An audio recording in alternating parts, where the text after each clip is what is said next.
This animal is using a tool, man's nearest relative, the chimpanzee, and tool using comes as naturally to him as it does to you and me. Jane Goodall first observed wild chimpanzees using tools in 1960. She defines tool as some object used as an extension of the hand or foot in order to attain a specific goal. Today, in Tanzania's Gombe National Park, Dr. Goodall and her associates continue their study of chimpanzee tool using, looking for new insights into early man's first attempts to cope with his environment. Every day, in the course of his normal activities, the chimpanzee handles the natural objects around him, and by doing this, he becomes familiar with them and develops the motor skills necessary to use some of them as tools. Sometimes he must prepare his food. He separates the edible from the waste with his fingers, lips, and teeth. Similar techniques are important in tool using and tool making.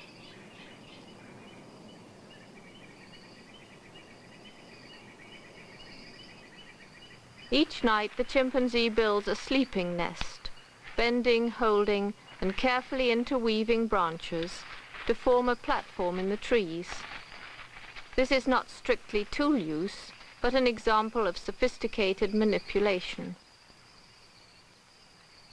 The chimpanzee's anatomy is well adapted to tool using. He can sit and stand upright, which frees his hands to manipulate objects around him. He has a fine precision grip of thumb and forefinger, despite the fact that his thumb is very short. This precision grip is used again and again in social grooming, a favorite occupation of resting chimpanzees.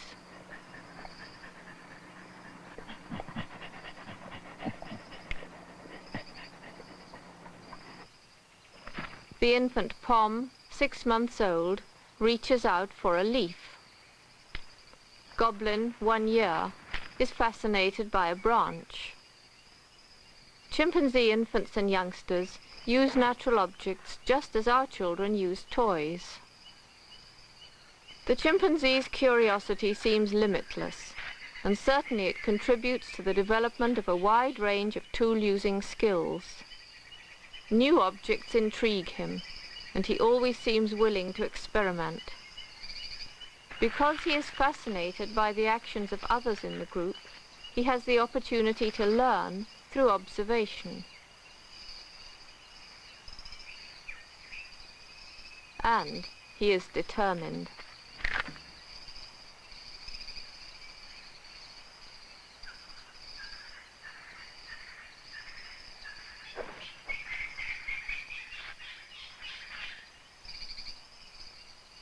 A 3-year-old is fairly well coordinated. Flint can already throw stones and use a branch as a club.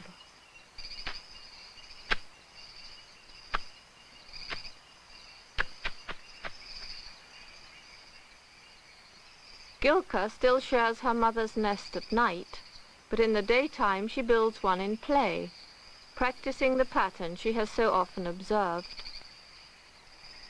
To both chimp and human children, a stone may be a plaything.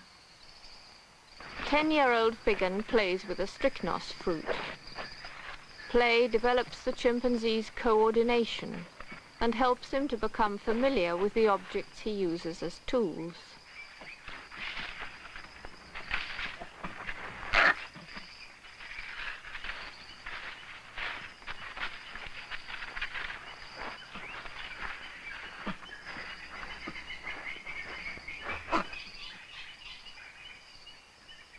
When fully grown, a male chimpanzee may weigh over 100 pounds.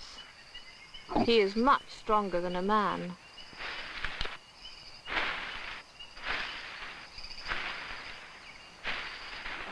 Mike, like the other adult males at Gombe, uses branches and stones to enhance his charging displays. But Mike was the only male to add this new element to his display repertoire. Using empty kerosene cans to make his display more impressive, Mike rose from very low status to the position of top-ranking or alpha male. His bluff was superb.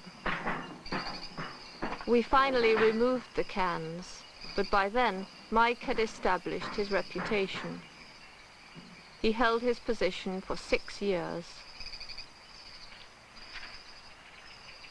The branches and rocks which are brandished and hurled during charging displays are usually not directed at anyone in particular, but at times they may be deliberately aimed.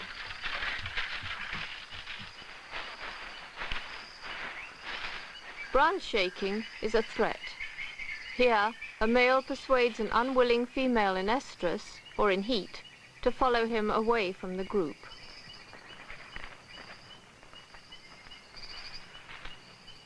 A somewhat uninspired courtship, but it indicates Charlie's sexual interest in this female.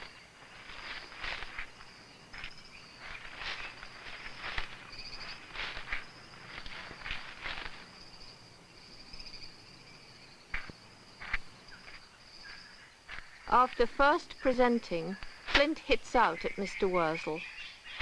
The use of potential weapons starts early and is often associated with social play.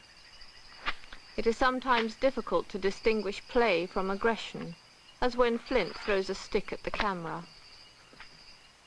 Here, Flint may be only playing, but the baboon takes him seriously.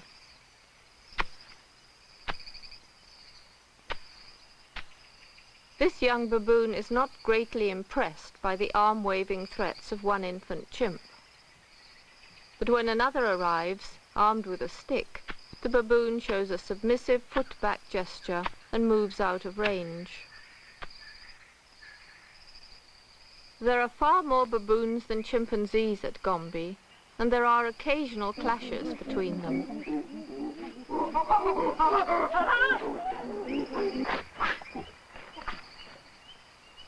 The salt lick that we provided was appreciated by both chimpanzees and baboons. Fifi doesn't like this male baboon so close to her.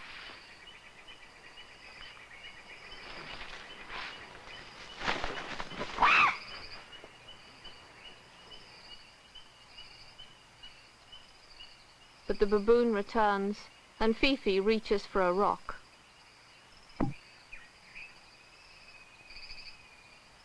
When this incident took place, Flint, Fifi's younger brother, was watching. He imitates Fifi's clubbing movements.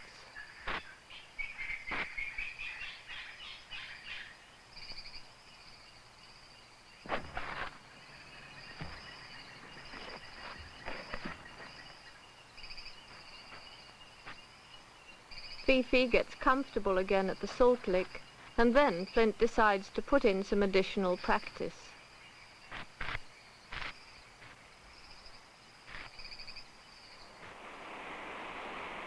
It is October at Gombe, the start of 6 months of rain.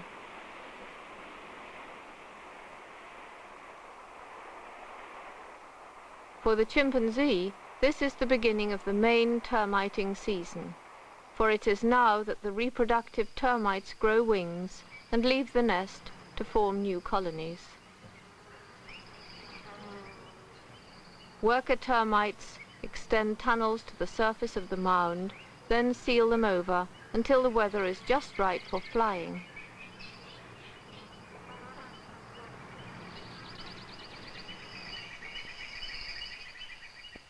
Ollie is headed for a termite mound.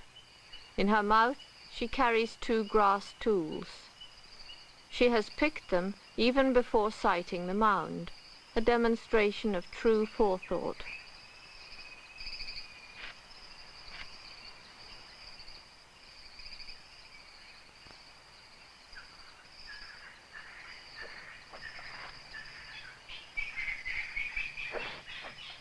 Other chimpanzees inspect the mound for recently closed tunnels. They first reopen a tunnel, then start probing.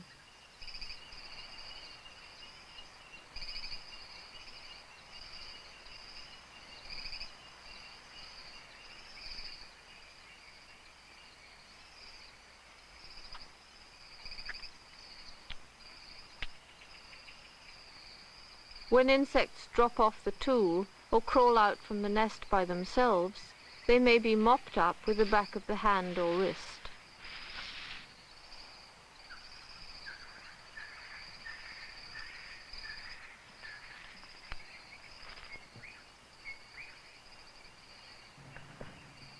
As Fifi watches, Pooch demonstrates that the proper termiting technique requires a delicate rotation of the wrist.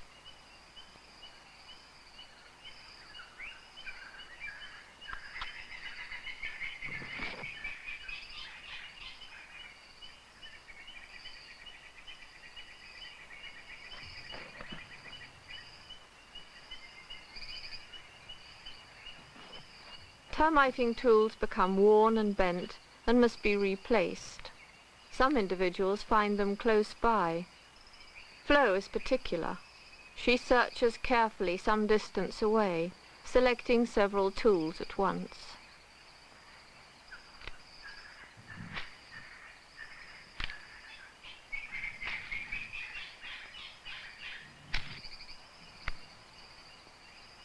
Ollie moves even further from the heap to get a good flexible length of vine.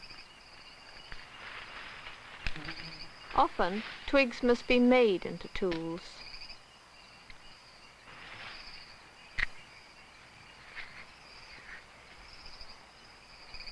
Flint, 8 months old, is too young to termite. But since his mother, like most females, spends long hours at the mounds, he must amuse himself as best he can. Nearby, his mother Flo works a good tunnel, and like all mothers, her work is often interrupted.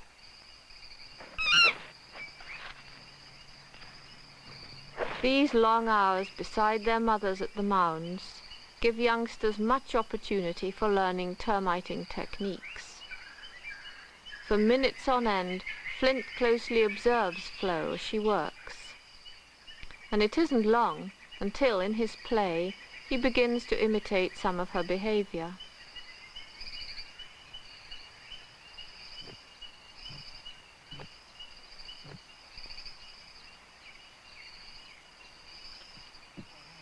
Flint is interested in Flo's catch. She's a firm mother, but tolerant of her own child.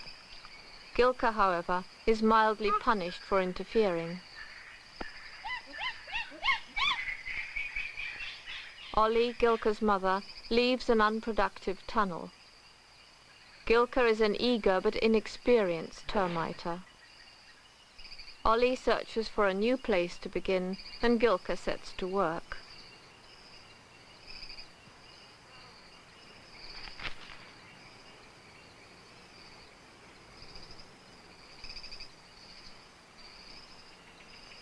Her tool is bent, and she's troubled by a fly.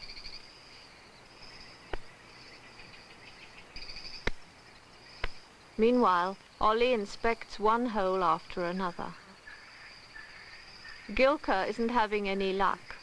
She discards tool after tool as though they were to blame. Actually, she's probably working an empty tunnel. Across the mound, it looks as though Ollie is moving on. Gilka thinks she has the chance to work her mother's hole again, but no such luck.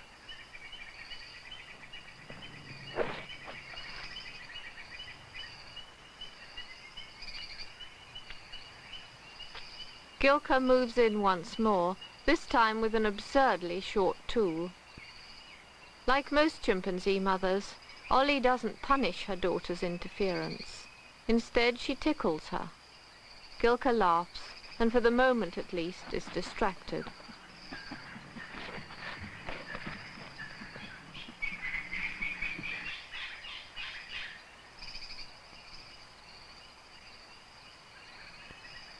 In the early stages of their research, Dr. Goodall and her team used banana boxes to attract chimpanzees to their camp where they could be more closely observed.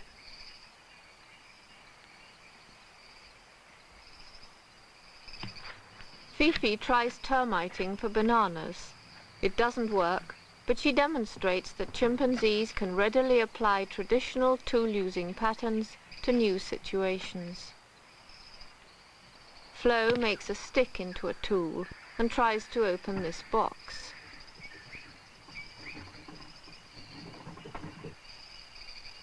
Figan learned to unlatch the cable that held this box door closed.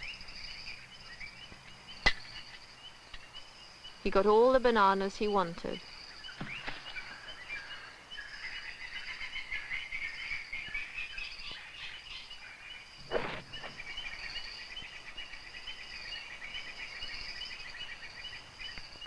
We designed another box, electrically controlled and virtually chimp-proof. But still they tried.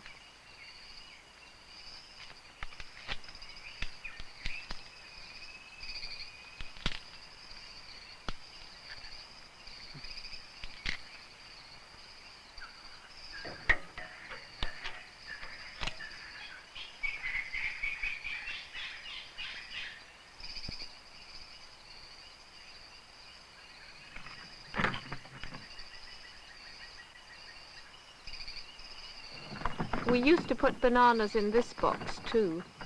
Figan can't open it, so he stripped a twig of its leaves and now pushes it in through an air hole.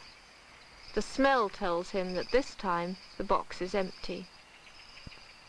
Chimpanzees in the wild use leaves and grass to clean themselves. Pooch wipes sticky fruit juice from her hands, and Mike wipes his bottom. Flint has the right idea, but a somewhat inefficient tool.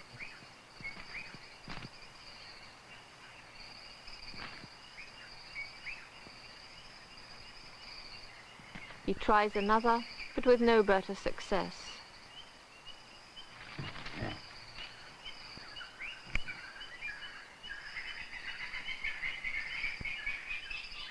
Rainwater has collected in this tree bowl.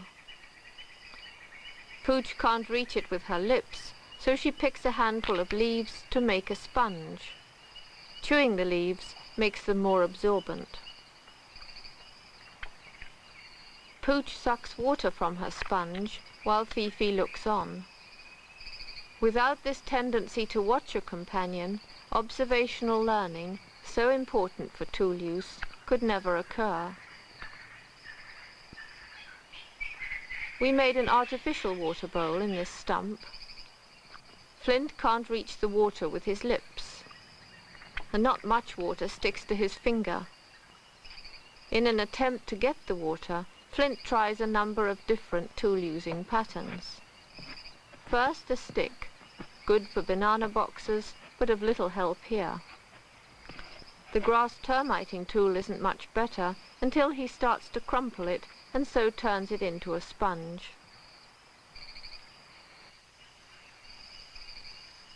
Here, Fifi seems interested as her mother sponges up water in this hollow log, but then she moves off.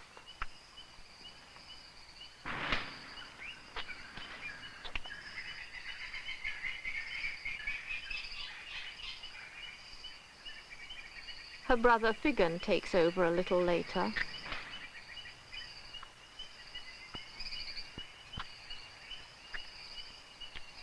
Then he loses interest and moves away to play with a rock.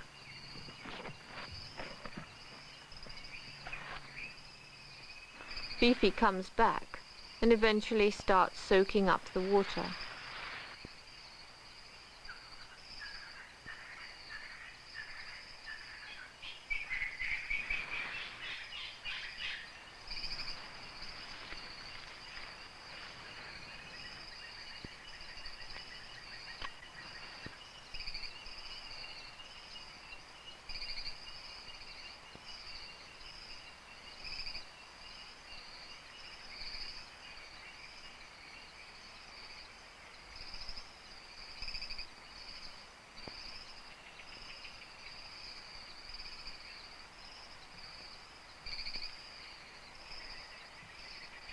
As Flo watches, Fifi loses her sponge in the log.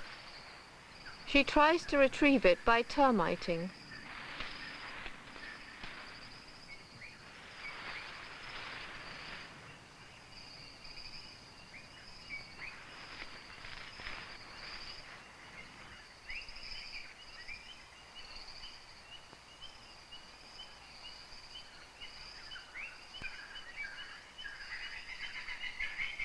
It's not much use, but it clearly indicates that a chimpanzee readily turns to a tool in an attempt to solve a new problem.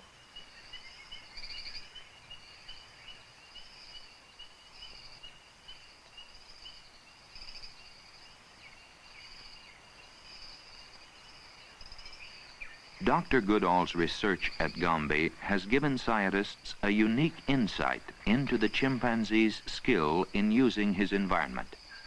Chimpanzees use natural objects to build nests for sleeping, to make their displays more effective, and to intimidate.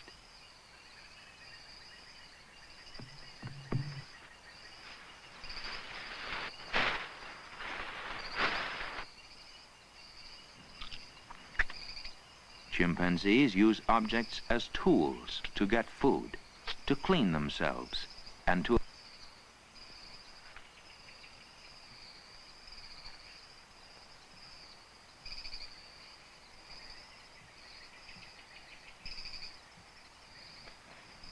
They also use tools in solving new problems.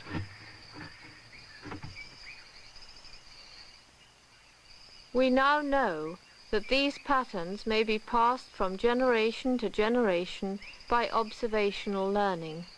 The chimpanzee has his own primitive culture.